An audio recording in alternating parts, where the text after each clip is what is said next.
Hello, Pantsers! This week's topic is photography. I couldn't really go out and take a picture today because it was really snowy and there wasn't much to take a picture of. But I have a lot of pictures anyways. I'm sort of a wannabe photographer. However, I have so many that I was unable to actually pick a picture which was meaningful. I do all the cliched photography. I have my nature shots, I have my close-up flower shots, I have shots of food. But one thing that I really want to try as a photographer is I want to try taking pictures of a model, of a human being. The obvious solution for this dilemma is just for me to call up one of my friends and get them to pose for me, right? Wrong. And now I have to say something really awful before this discussion can progress further. None of my friends are necessarily modelly. Okay, now that that's out of the way, let me start explaining. My stepdad recently coined a term. He said I was a visual snob. As a nerd fighter, I enjoy thinking complexly, and I really hate basing opinions on people's looks because that's not thinking complexly at all. But as a photographer and a visual snob, I base a little too much on looks. Well, it's not so much that I base opinions on looks, I just really care about looks. A visual snob is someone who cares about visual appeal, someone who likes things to look pretty and look a certain way. They like to have a theme, such as photographers or designers or artists.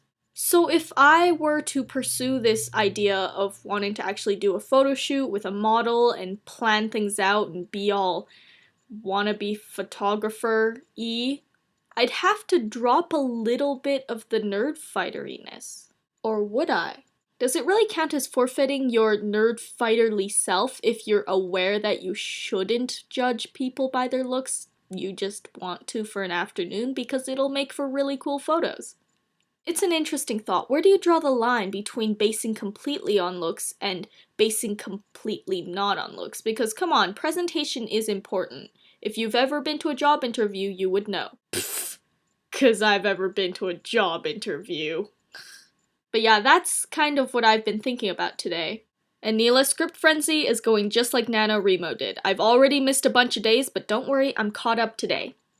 Basically, what I think is going to happen is I'm going to surge forward, and then I'm gonna let it sit, and then I'm gonna surge forward to catch the deadline again because that's what I'm like. I'm not very consistent. And what you were saying on umbrellas, I did leave my thoughts in the comments, but I might as well say them here too. I think umbrellas do have some sort of class, some sort of order to them. They do seem to denote someone who enjoys control, not per se a control freak, but someone who likes to have that sense of control, whereas people who don't carry umbrellas can just go with it. I look forward to seeing all of your videos, and since I'm done VDOM, I'm hoping I can focus more on the collab channel and communicating properly, because I haven't been responding to a lot of you.